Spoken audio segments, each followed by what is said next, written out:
Hi, I'm Robert from Tarquin the property investment company, and today's video we're going to show you the step-by-step process of actually purchasing a buy-to-let property. Now this video is mainly aimed at first-time buyers who are completely willing to buy a buy-to-let property but don't really know the process and the means of how to do it. So this video should hopefully clear that issue up for a few first-time buyers out there.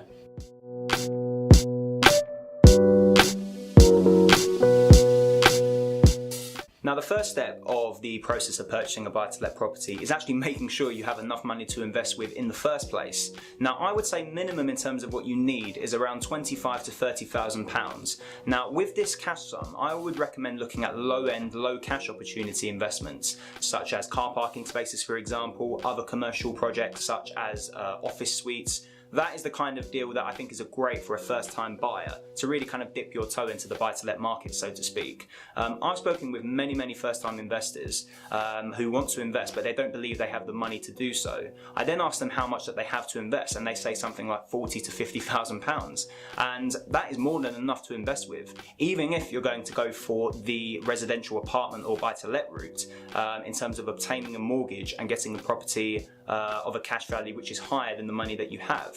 So my recommendation would be to get £25,000 to £30,000 minimum, look at low cash, low cost investments such as those I've mentioned, or even look at one-bedroom apartments potentially outside of London. That is the kind of base level, I would say, in terms of what you need to invest. Step 2 is really locating the ideal property itself. Now what I mean by this is actually looking for a city and an area which actually fulfills all the basic property fundamentals.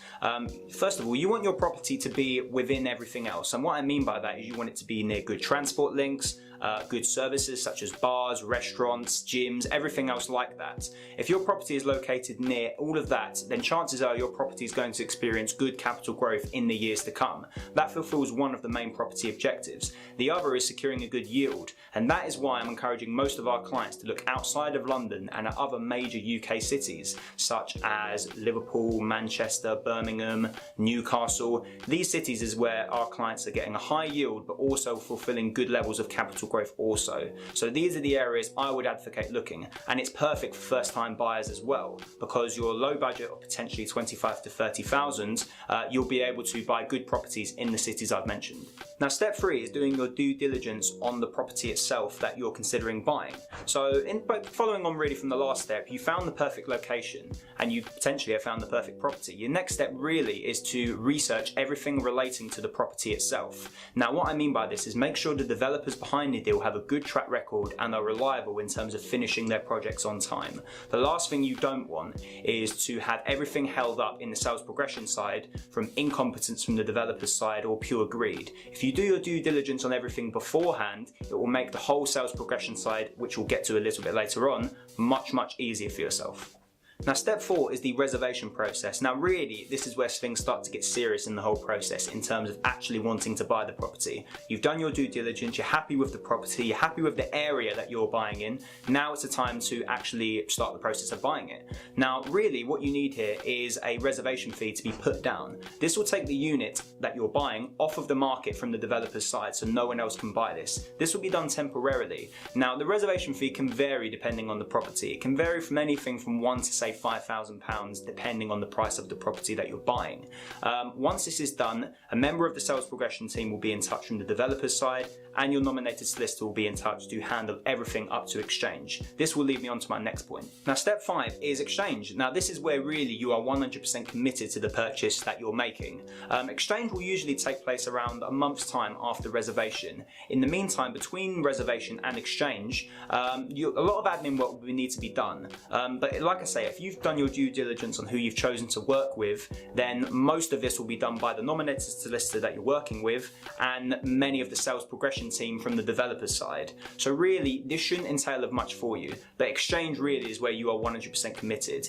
The actual money that you'll be putting down is a percentage of the property price. Now depending on what property you go for, this can be anything from around 10 to 50% depending on the property, but by which point you should be confident that you have the money to go ahead from this point on. Now step 6 is completion. Now this leads me on really from what I've just said in step 5. But completion really is where you are the 100% owner of the property. You'll be paying off the remaining balance that you owe on the property that you've bought. Now completion can vary really as and when the property completes. Now if you go into this purchase already knowing that your property is ready built and you can earn an immediate income, then exchange and completion will happen simultaneously. If your property is off plan by say 6 months or maybe even a year, then completion will obviously happen when the property is constructed.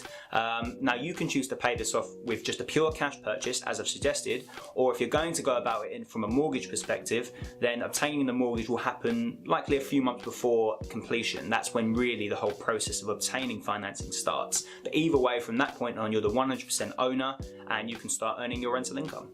So yeah, that just about covers it, the step-by-step process of actually purchasing a buy-to-let property. Now I know for a lot of you first-time investors it may seem like a lot to take in, but many investors have told me, first-time investors, once you make that first purchase and you're completely reliable in terms of the developers and everyone else you work with, all subsequent purchases are much easier. So once you get the first one out of the way, the rest fall into place. If you have any more questions regarding this or any of our other investment opportunities, look on our website at www.tarquinjones.com.